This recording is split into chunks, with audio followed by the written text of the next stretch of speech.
Good morning class 9th। आज आपके literature की जो बुक है बीहाइव, उसकी हम फर्स्ट पोएम पढ़ने जा रहे हैं, the road not taken, written by a very famous poet Robert Frost. He is an American poet and he has written many beautiful poems. और उनके जो पोएम से जो एक मॉरल मैसेज जाता है, उस मैसेज का रिलेशन जो होता है या उस मैसेज को आम जन जो है वो उसको अपनी लाइफ से रिलेट कर सकते हैं। और ऐसा लगता है जैसा कि ये पोएम हमारे लिए लिखी गई है। ये जो उन्होंने पोएम लिखी, the road not taken, this poem is a world famous poem, we can say this is a world famous poem, and this poem depicts the complexities of life। हमारे जीवन में जब भी चॉइसेस हमारे सामने रहती हैं और हमें उन चॉइसेस को उसमें से किसी एक को सेलेक्ट करना होता है, तब हमारे अंदर जो दुविधाएं होती हैं वो इस पोम में बहुत अच्छे से समझाई हैं। और उन चॉइसेस को लेने से पहले, उन ऑप्शंस को सेलेक्ट करने से पहले हमको किन बातों का ध्यान में रखना चाहिए और हमें कैसे सिलेक्शन करना चाहिए। फॉर एग्ज़ाम्पल, मैं आपको एक छोटे से उदाहरण से समझाना चाहूँगी कि अब आप 10th class 9th class pass करके आप 10th में आएंगे और 10th क्लास के बाद जब आप लोग सब्जेक्ट सेलेक्ट करते हैं कि हमको मैथ्स लेना चाहिए, साइंस लेना चाहिए, कॉमर्स लेना चाहिए, आर्ट लेना चाहिए, तो इसमें बहुत ज़्यादा दुविधाएं रहती हैं बच्चों को, जल्दी से वो सेलेक्ट नहीं कर पाते हैं। क्योंकि ध्यान रखिएगा कि आपका जो फ्यूचर है वो आपका प्रेजेंट पर निर्भर करता है। आपका एक गलत चॉइस, आपका एक गलत फैसला, आपका एक गलत डिसीज़न आपकी पूरी लाइफ को बदल सकता है। तो कोई भी आप डिसीज़न लें, अपनी पढ़ाई से रिलेटेड लें, अपने करियर से रिलेटेड लें, तो उसके पहले आपको बहुत ज़्यादा सोचने समझने की ज़रूरत है। And this is the reason why this poem is in your course. हर एक पोएम का, हर एक लेसन का जो भी आपके कोर्स में एक ऑब्जेक्टिव है, और इसके थ्रू पोएट सिखाना चाहता है कि जब आप ऐसे कोई दो राहे पे खड़े हैं, तब आपको किस तरह से उस चैलेंज को, उस चुनौती को आपको कैसे स्वीकार करना है और कैसे डिसीज़न लेना है। तो आइए देखते हैं इस पोएम में पोएट ने कैसे समझाया है हमको। Two roads diverge in a yellow wood and sorry I could not travel both. Two roads, दो रोड्स हैं, पोएट खड़ा हुआ है दोराहे पर और घना जंगल है। येलो वुड, वुड मतलब लकड़ी नहीं, यहाँ पर वुड का आशय जंगल से है। और येलो जंगल क्यों बोला है? Because it is the season of autumn, और जब पत्ते जो हैं पीले होकर के झड़ने वाले रहते हैं, उस समय की ये बात है। तो येलो वुड है मतलब बहुत घना जंगल है।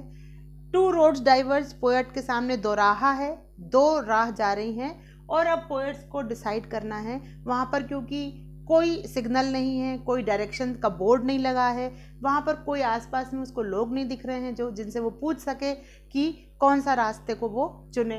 So and sorry I could not travel both, और वो कहते हैं कि मैं दोनों रोड पर तो चल नहीं सकता क्योंकि मैं एक ही ट्रैवलर हूँ। And be one traveller long I stood, और क्योंकि मैं एक ट्रैवलर हूँ, मैं दोनों रोड पर नहीं चल सकता। तो पोएट जो है वहाँ पर खड़े हैं उस दोराहे के सामने, एंड लॉन्ग आई स्टूड मतलब बहुत देर तक वो वहाँ पर खड़े हैं, सोच रहे हैं कि उन्हें कौन सा रास्ता चुनना चाहिए।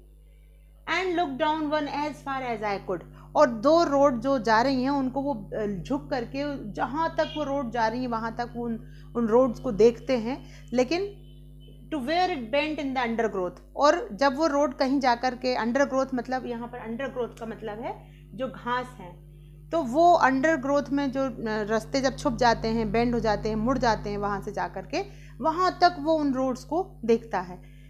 देन सेकेंड स्टैंजा हम देख रहे हैं, then took the other just as fair and having perhaps the better claim, और फिर उनको लगता है कि वो एक फेयर डिसीजन लें, और शायद अभी भी उनको कन्फ्यूजन है, and having perhaps the better claim, और हो सकता है कि वो एक रोड को चुन करके एक अपने डिसीजन को वो फर्मनेस प्रदान करें, because it was grassy and wanted wear.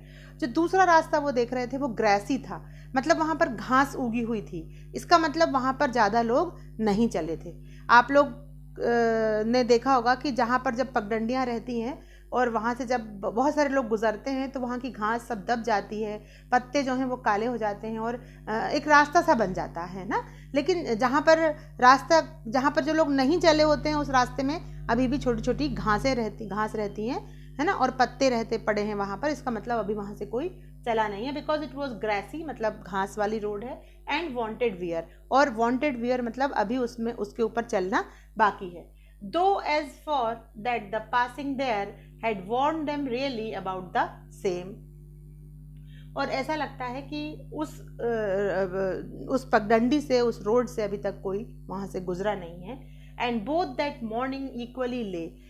Morning शब्द यहाँ पर यूज़ हुआ है, मतलब कि पोएट के युवावस्था की बात है, जिस तरह जिन जो उलझनें आपकी लाइफ में आएंगी आने वाले समय में, इसलिए मॉर्निंग कहा है क्योंकि अर्ली ईयर्स की, मतलब कि अर्ली ईयर्स की बात है.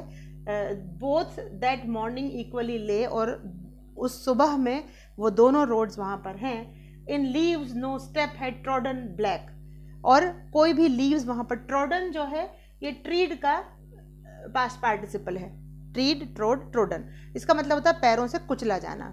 तो पत्तियां जो हैं, यदि हम वहाँ पर चलते हैं, स्टेप्स बनी हुई रहती हैं, लोगों के निशान रहते हैं, तो वो पत्तियां कैसी रहती हैं, कुचली हुई सी पत्तियां रहती हैं. Oh I kept the first for another day. और अब पोएट कहता है कि वो पहले वाला रोड है, मैं उस पर फिर कभी चलूँगा, अभी मैं इस पथ पर चलता हूँ, इस रास्ते पर चलता हूँ जहाँ पर कोई भी लोग अभी तक ट्रैवल नहीं किए हैं. Yet knowing how way leads on to way, और मैं ये भी जानता हूँ कि जब मैं एक राह चुन लूँगा, जब हम एक राह चुन लेते हैं तो उसमें से भी राह निकलती हैं, और फिर हम और डिसीजंस लेते हुए हम आगे बढ़ते चले जाते हैं. लेकिन फिर कभी ऐसा नहीं होता कि हम वापस आएँ और फिर हम उस दूसरे रास्ते पर चलें, राइट. जैसे फॉर एग्जांपल, आपने एक बार यदि कोई सब्जेक्ट की चॉइस कर ली, आप उसमें ही आप आगे बढ़ते चले जाएंगे. ऐसा कभी नहीं होगा कि आप फिर से वापस आएँ, बैक ट्रैवल करें और फिर आप सोचें कि नहीं, अब हम इस रास्ते को नहीं, अब हम इस रास्ते को चुनेंगे, अब हम इस सब्जेक्ट में अपनी मास्टरी करेंगे, है ना. तो एक बार जो चीज़ हमने सेलेक्ट कर ली है, चूज़ कर ली है, चुन ली है, उस पर ही हमको आगे बढ़ना है, और वहीं से हमारे बहुत सारे अलग अलग रास्ते निकल के आते हैं, हम वापस आ नहीं सकते. I doubted if I should ever come back, और वो लाइन में यही कह रहे हैं, वो बहुत important line, I doubted if I should ever come back, और मुझे ऐसा शक है कि मैं कभी भी फिर वापस नहीं आ पाऊंगा दूसरे रास्ते पर चलने के लिए. somewhere ages and ages hence. अभी इस लास्ट स्टेंजा में पोएट ने फ्यूचर की बात करी है कि I shall be telling with a sigh, और एक ऐसी गहरी सांस भरकर मैं ये बता रहा हूँगा कि somewhere ages and ages hence, मतलब बहुत समय पहले की मैं बात बता रहा हूँगा कि 2 roads diverged in a wood, और जंगल में मैंने 2 राहें देखे थे. I took the one less traveled by, और मैंने वो रास्ता चुना जो कि बहुत कम लोग जिस पर चले थे. And that has made all the difference, और आज मैं जो हूँ वो मैं उस रास्ते पर चलने के बदौलत, आज मैं जहाँ पर हूँ, आज जो भी मेरा फ्यूचर है, मेरा ब्राइट फ्यूचर है, वो उस रास्ते पर चलने के कारण है, क्योंकि उस रास्ते, जो रास्ता मैंने चुना था, वो बहुत ही कम लोगों ने उस पर चला था. तो ये हमारी पोएम थी, और hope you all have understood very well. Now let us see the literary devices in the poem. सबसे पहले हम देखेंगे राइमिंग स्कीम. राइमिंग स्कीम पहले भी मैंने समझाया है कि हर पोएम की हमें राइमिंग स्कीम पता होना चाहिए, and it is very easy to find out the rhyming scheme of any poem. हम लास्ट लेटर देखेंगे. देखिए फर्स्ट में क्या आ रहा है, वुड. वुड के बाद में इसको हम दे देंगे ए. अब क्या बोथ इससे राइम हो रहा है? नहीं हो रहा है, इसलिए इसको हम दे देंगे बी. वुड से स्टूड राइम हो रहा है, तो अगेन इसको हम दे देंगे ए. कुड भी राइम हो रहा है, ए. अब बोथ से ग्रोथ, ये राइम हो रहा है, तो इसको हम दे देंगे बी.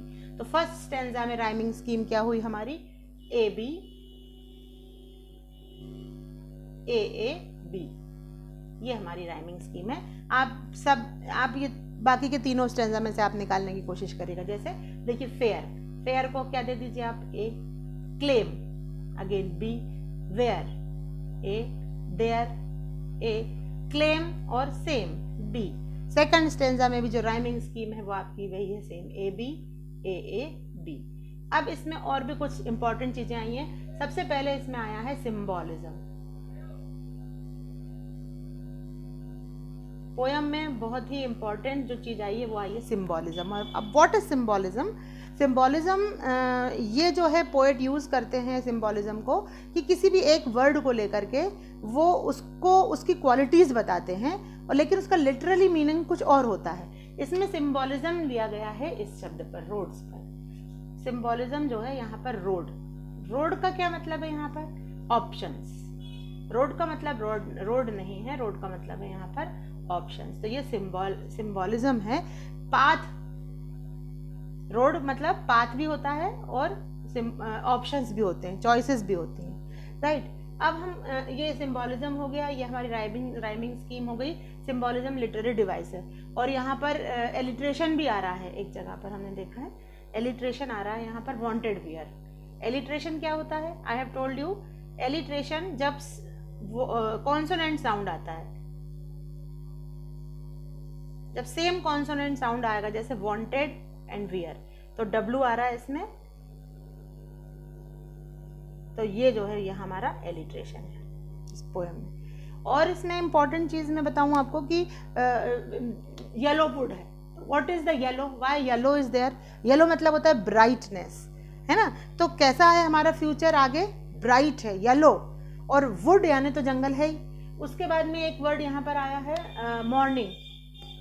मॉर्निंग का मतलब क्या है यहाँ पर? मॉर्निंग मतलब होता है हमारे युवावस्था का समय, अर्ली ईयर्स, जबकि हम डिसीजन लेते हैं, जब हमारी लाइफ का हम जब गोल सेट करते हैं, उस समय लिए गए डिसीजंस की बात हो रही है, इसलिए यहाँ पर वर्ड आया है मॉर्निंग।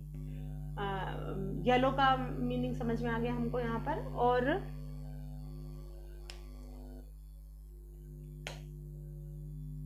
वुड्स जो आया है इसमें, वाई वुड्स, वाई जंगल की बात क्यों हुई है यहाँ पर? जंगल की बात इसीलिए हुई है क्योंकि जब भी आप कोई डिसीजन लेते हैं, एक तो वुड आया है, एक येलो आया है। ये शब्दों का मतलब, येलो मतलब पीला नहीं है, येलो मतलब है ब्राइटनेस, जहाँ पर आशा है, उम्मीद है, प्रॉमिसेस हैं, इसलिए येलो वर्ड है। वुड वर्ड क्यों है? वुड मतलब जंगल में जब आप जाते हैं तो शांति जो रहती है वहाँ पर, वहाँ जब शांति रहती है तभी हम जा कर के कुछ डिसीजन ले पाते हैं हमारी लाइफ में, इसलिए वुड वर्ड का प्रयोग हुआ है। मॉर्निंग वर्ड का प्रयोग हुआ है। मॉर्निंग मतलब सुबह तो होती है, लेकिन सुबह वो कौन सी सुबह है? आपकी लाइफ के अर्ली ईयर्स, जब आप कोई डिसीजन लेंगे और आपकी लाइफ को आप गोल सेट करेंगे और आपका फ्यूचर डिसाइड करेंगे, इसीलिए मॉर्निंग वर्ड यूज हुआ है यहाँ पर। और इस तरह से मेन जो थीम है इसमें, इस पोएम की, वो यही है डिसीजन मेकिंग। किस तरह से हमको अपने डिसीजन, बिकॉज ये इजी नहीं होता डिसीजन मेकिंग करना, लेकिन फिर भी कैसे हम अपने, करना तो पड़ेगा ही, एक ना एक दिन हम लोगों को हमारी लाइफ के डिसीजंस लेने होंगे, है ना। तो सबसे कॉम्प्लेक्स चीज़ होती है, दुविधाएं होती हैं, हर एक के लाइफ में ये आता है। तो होप आपको ये समझ में आई होगी। So let's meet in the next video. Thank you.